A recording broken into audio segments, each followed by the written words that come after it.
Hi everybody, Todd Dammit Kerns here. Today brought to you by our good friends at Clocks and Colors. Amazing jewelry company out of Canada with some great stuff.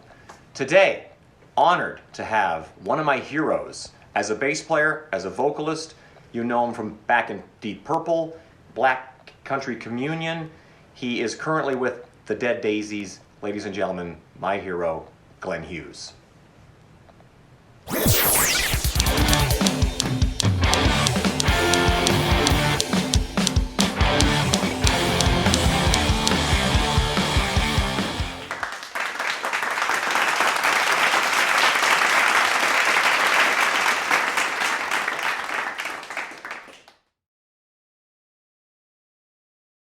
Boom. We are recording. Can you believe it? Okay. My goodness. I'm so excited to get to talk to you. Thank you, Todd. It never ends. It never ends with the praise. I just stating Oh, how stop it. you look ready to go. You look stage ready. Even when there's no stage to be played on. If you insist. Well, you know, the only stage is in my mind, you know. It's a dangerous place to be, isn't it? Yeah, exactly. That's what I've been saying. I was like, it's like strapping on a guitar in front of the mirror these days is about as much fun as it has been done, hasn't it? But now, so you say you're busier than ever right now. I'm very curious to know how. Well, you know, I'm in a band called Dead Daisies, and Yes. we've had a record ready to go we finished it in January, and it was supposed to come out in May. You've heard the story a million times. So it's now coming out in January, and what I've been doing all this year in this lockdown, whatever you want to call it, I've just been writing. I don't think I've ever written so many songs in my entire life as this year. That's great. That's great. Well, there's so much to write about. Isn't there? You know, there's I know. so much to write about. What a fervent time to be. It's a fascinating thing because, and what I've learned from a lot of this, from talking to my friends, is a lot of opportunities have arisen, whether it's writing songs or whatever, that probably would not have existed had you been, like, say, out on the road with Dead Daisies being really busy. So no, I do write on the road, but I've been writing, as you know, my work has always been about the human condition. I don't write fiction. No. So I just think, you know, for me, this has only helped my writing, if you will, to go a bit deeper. You know, it's all rock, of course, but it's just emotionally where I am these days. Do you think that you're more? It's funny that we bring this up because I wonder sometimes if it depends on the artist whether you're more feeling more creative during times of everything's fine. Like is it like you imagine just like writing Jimmy Buffett songs about having fun on the beach, or do you find that sometimes during times of strife and times of like this that I don't know about you, Todd, but I write about what's going on within me, and I'm sure it's happening everywhere else. At some point, somebody's going to feel this. Yes. What I'm feeling, I just write about what happens between life and death, and pretty much we're all going to go through this. So, you know, it could be sad, it could be glad, it could be happy, it could be mad, whatever the feeling word, but it's all about what I'm going through. So there's a lot of stuff I've been going through, if you will. Right. So I'm very grateful to still be here doing what I'm doing. And I feel so bad for all those out there that are having difficulties right now. I know. With everything. I mean, I'm talking everything, with, you know, everything at all. It's so very sad. I can't imagine. Yeah, it's funny because I remember we did you were doing the California Breed run, and we were in England together, and I remember you sort of like, you know, kind of intimating about like maybe slowing things down, spend some time in the garden, you know, and I remember kind of like listening to it going like, I don't believe him for a second, but at the same time, I understand the allure of it, and then all of a sudden the Dead Daisies thing must have just been like, okay, here we go. I think that's the cool thing about it, is the opportunities that present themselves and you just kind of go with the flow. Yeah. You never can paint the picture because God has a sense of humor. And, you know, let's just say that, you know, maybe I was going to slow down a little bit. And then, of course, we've all had to slow down, haven't we? Exactly, yeah. But I'm at a point in my life, I want to play more than ever. I want to sing more than ever now. And I'm eagerly, like I know you'd feel the same way, eagerly awaiting to go back on stage, as all of us are. Let me tell you, everybody out there. So, well, I find that inspiring because, you know, I don't know. I think that being a musician is a lot different than being at a regular job, or because it's not a job at all, is it? It's kind of like, you don't imagine sort of it comes a day where they hand you your gold watch and a pat in the back and send you off. You know, it's kind of like, no, you're kind of a lifer. And I mean, there is no real retirement plan per se, other than maybe playing at casinos, singing Brown Eyed Girl, which is it was a perfectly fine retirement plan. Not a bad idea. Not a bad idea, yeah. But I appreciate that. So is there anything, and I always think this, and this is an ongoing conversation behind your back, probably right in front of your face, but how Glenn Hughes is as strong, and perhaps in a lot of ways, to me, a stronger singer today than ever. Like where a lot of, you know, say guys from the 80s or guys from the 70s or guys from the 90s are struggling. They're probably having that feeling of like, what the hell was I thinking when I recorded this song?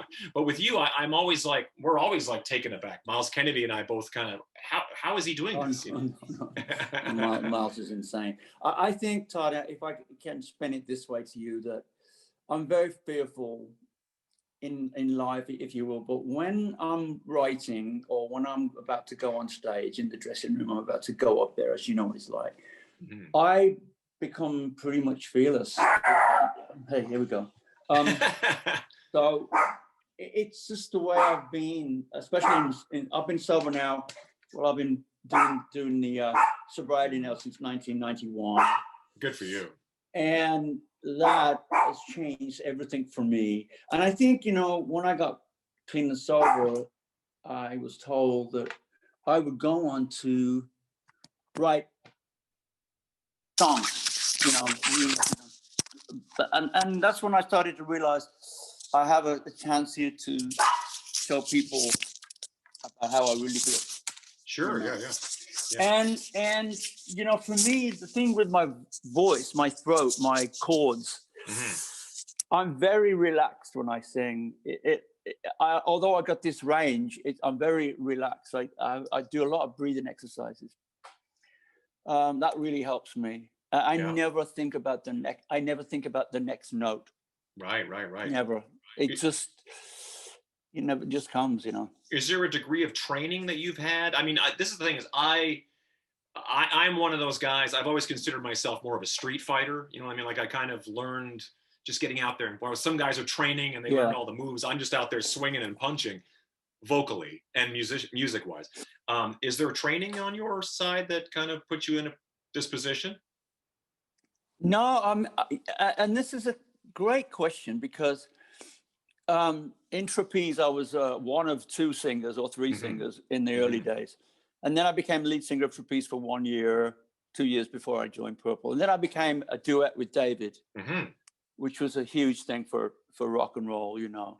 So I got very, it was like an interesting situation for me to sing with someone else.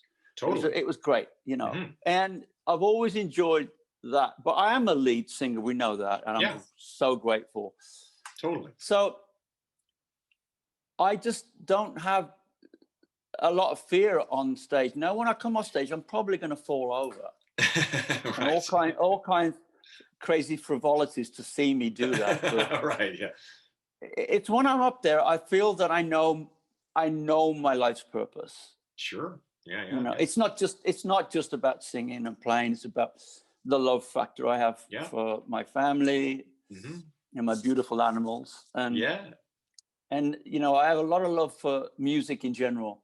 Not my music. I'm talking generally music. Sure. Yeah. You know, I'm always going to be a student. I'll never be the end result. I'm always going to be studying every single day until it's over. Sure. And that's what keeps me coming back. Yeah. The energy to realize deep within that I'm still learning. Absolutely. And long may that continue.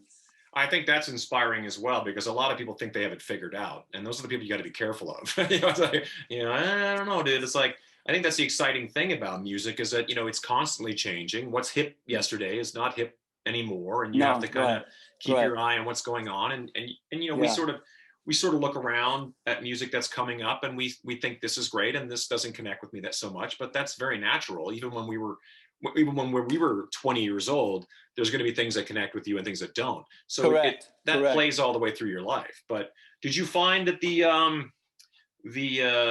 partying years, did that have a great deal of effect on your voice per se, or were you one of those guys that were able to kind of like, you see like the Bon Scotts, taking a shot and walking on stage?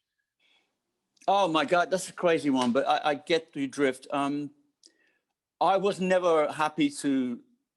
I tried to limit myself in public, or Sure. even I never really was that high. I mean, the rumor is I was high all the time. I wasn't in Deep Purple. It was occasionally. Sure. I'm just scared to death of showing that side of me in public. Yeah. Was I an addict? I am an addict, of course, and I'm in recovery a long time. Yeah. And I know that it's a sensitive issue and it's a one day at a time drill without going so deep into it. You know what I'm talking about. So, but for me, again, my life's purpose, I wanted to be an athlete as a child. I wasn't good enough. And then I saw the Beatles and that was the end of it. That was my mom, on the higher purchase, she bought me a guitar. Took 2 years to buy this guitar.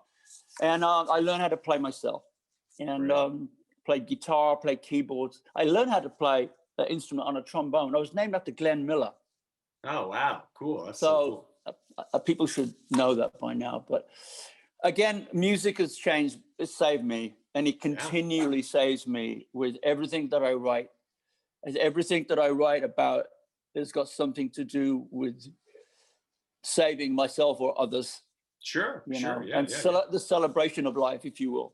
Not just not the downtrodden and the poor old me. Right. Yeah. It's the celebration of love eternal, really. So with everything I do.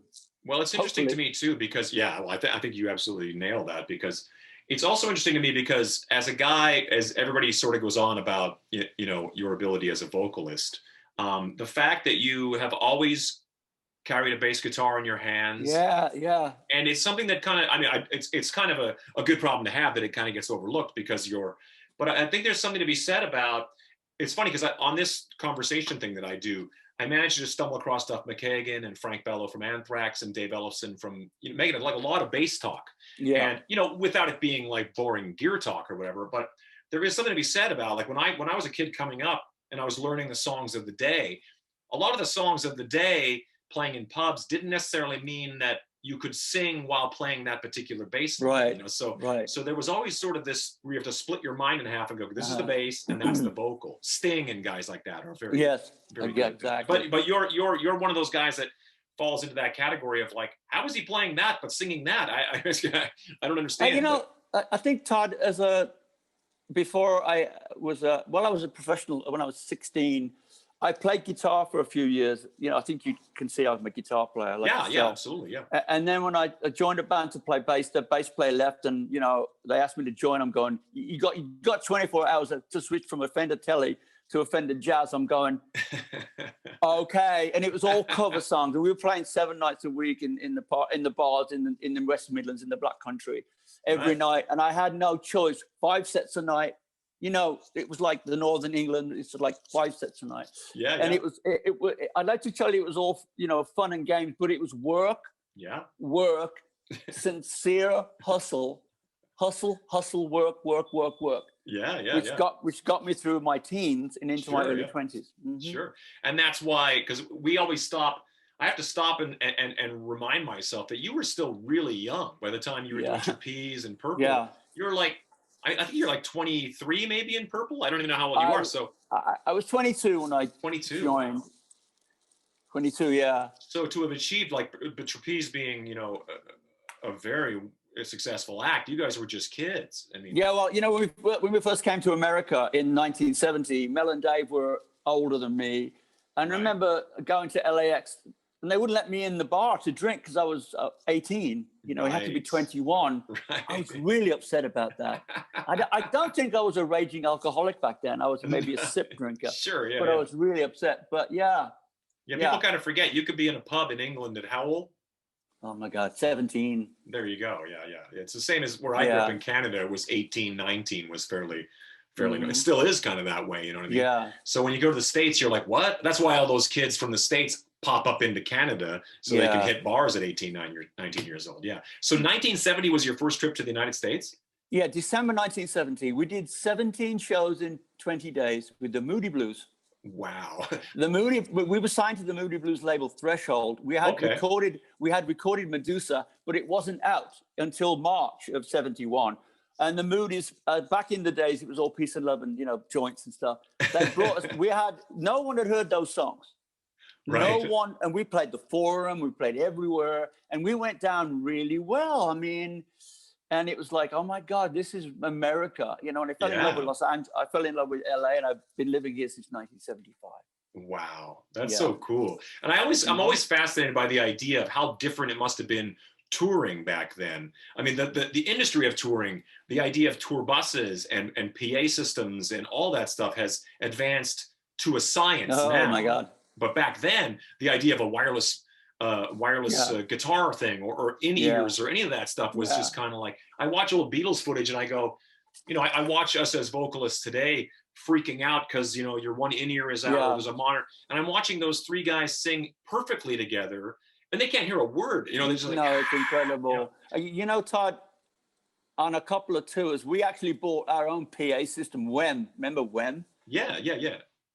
We bought our own PA. We brought everything with us, and it was like, as it was the early 70s. Sure. And it was so, well, I miss that, man. I really miss the jeans and the t-shirt, sometimes no sneak, just barefoot. Yeah. No drum risers, no lasers. Yeah. Hardly any security. Yeah. And no guitar tuners. Right. Yeah. That's something that people don't think about. You're like, literally, give me an A, ding, on stage. And you can hear on YouTube Trapeze, every show you can hear Mel tuning up, bless him. It's like tuning. I'm going, okay. But I just thought it was very real and very in the moment. Absolutely. I think that you kind of forget that, because I suppose the initial idea was, I guess we'll just play these theaters it's a built-in stage. And then I suppose the Stones and guys like that start thinking about like, well, there's sporting event arenas, so we can set up stages and bring our own PA system. And I imagine that must have been a radical idea at the time. Yes. I mean, again, Trapeze for me was my biggest success. Not financially, but for me as a writer and a player, before any success at all, if you will, before anything happened, like it was material things. Sure. We started out on that first tour in Long Island, playing to 5 people. And when I left the band before I joined Purple, we were headlining 15,000 people a night in the South, in Texas. Sure. So that was all due to the fact we worked our asses off, and we were young, and we were so on the case. And I've never put anything down to my life. It's a little bit of luck, it's hustle, it's work. Yeah. There's pain, there's glory, there's sadness, there's celebration, there's life, there's what have you. You just got to keep showing up. Absolutely. Work, and work. Yeah. And you find, I think that when you look at the big picture of it all, I mean, there's been periods, where I've thought to myself, if I can only do as well as these guys, and then it's sort of like, then you're doing as well as those guys. There's always another mountain to climb. There's going to be a stretch of good luck, stretches of bad luck, and you always kind of have to keep it. Once you've been through it enough times, you have to kind of remind yourself, this bad luck will pass. It always passes, But doesn't it? Yeah.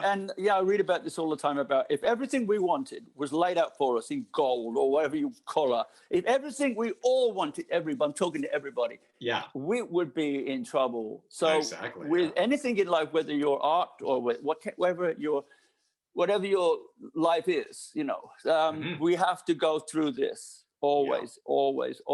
Absolutely. Because when things go up, they're gonna come down. Absolutely. Yeah. And they're gonna go up. Hopefully. Yeah, back up. Yeah. So, and through all of what we've been going through this last 8 months, I've kept my head down. I've exercised. I get outside as much as I can. I write a lot. I read a lot. And I'm on my knees full of gratitude. I'm so grateful to still be doing what I'm doing, to still have been given this gift. And I surely don't want to, I love what I've been given.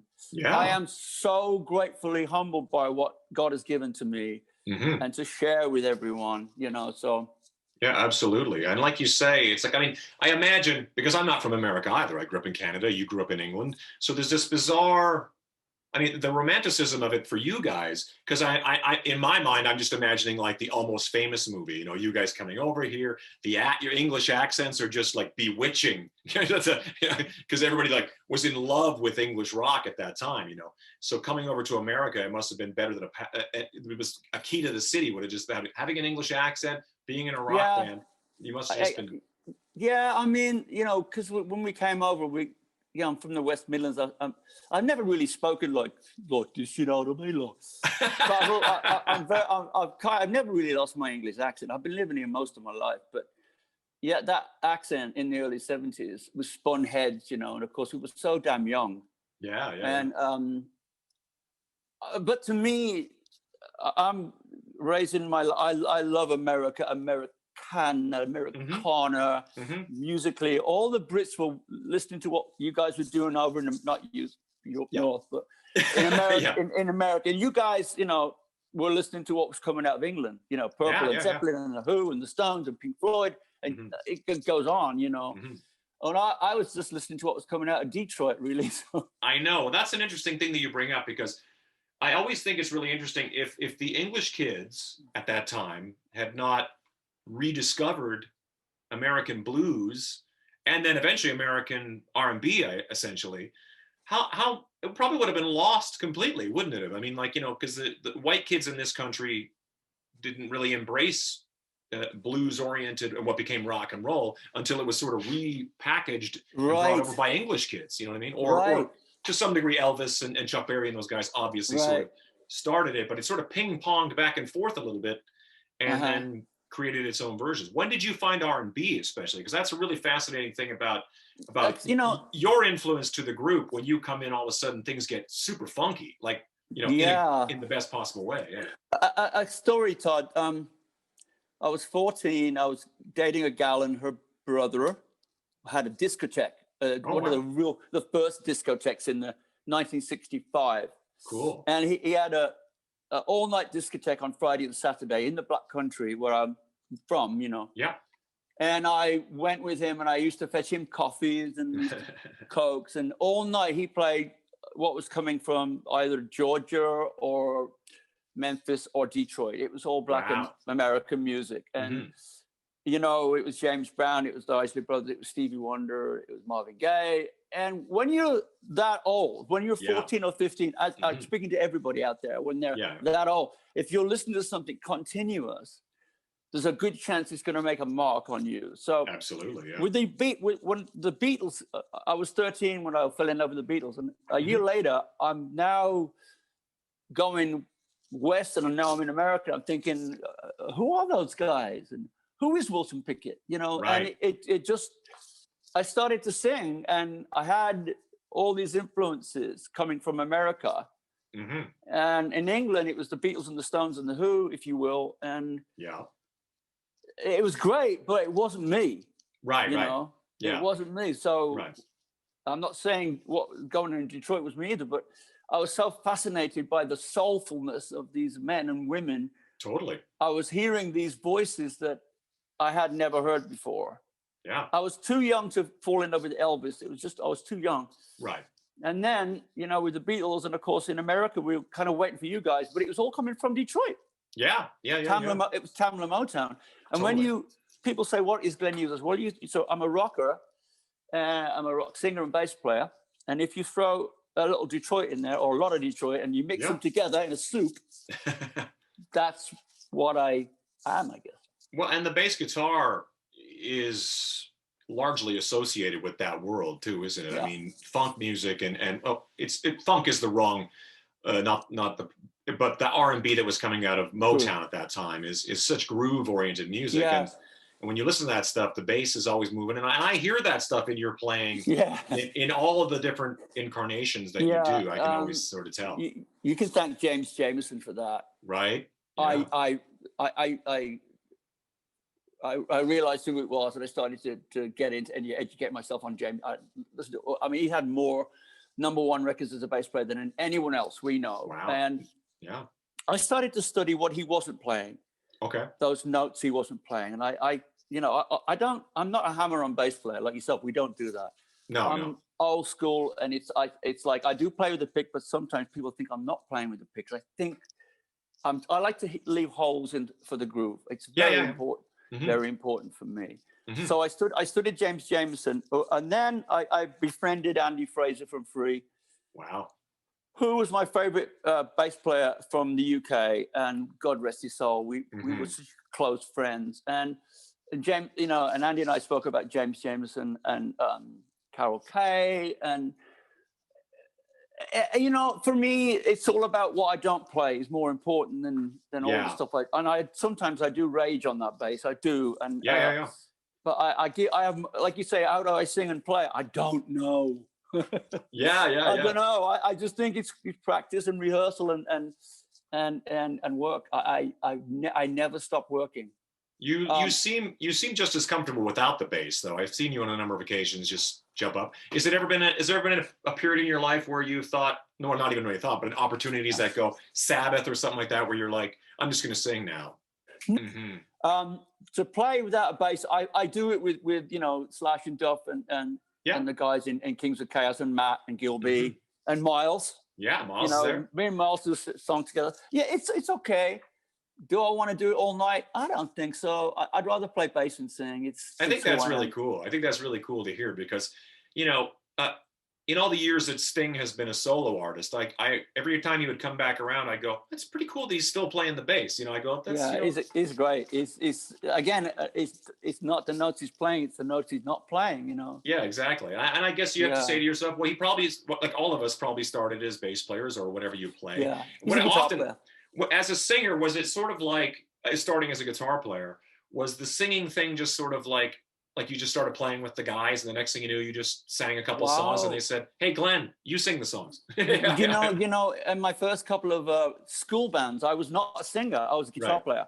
I didn't want to sing. No, Todd, I didn't. I was 15. Me neither. The singer of the band had to go on holiday with his mom and dad, and there was like 5 gigs that they asked me if I would sing, and I said, okay, if you liked it.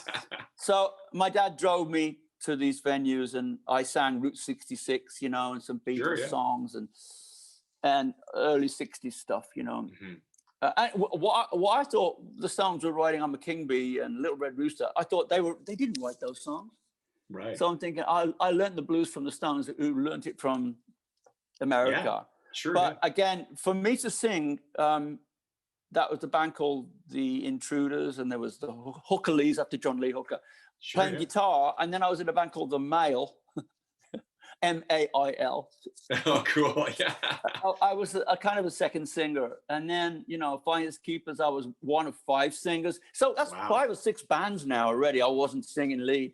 Then Trapeze started, and there was 5 members of the band. I was not lead singer. I was like a second singer, like I was in kind of Deep Purple, kind of David. But and then the band, the management of the band figured in Trapeze that they had a meeting one day when I wasn't there. They thought, well, maybe Glenn should be the singer. I was starting to get that voice that people know about now. Right. So grateful. I mean, they pushed. I never started this to become a singer. Right. I never started this to become a lead singer. And I think, as you, Todd, you're very versed in this. If you try so hard, if you push so hard, it's never going to happen. You just have to breathe and let it go. And hopefully, the great one will hear you. And again, I know my life's purpose is to write music and help others.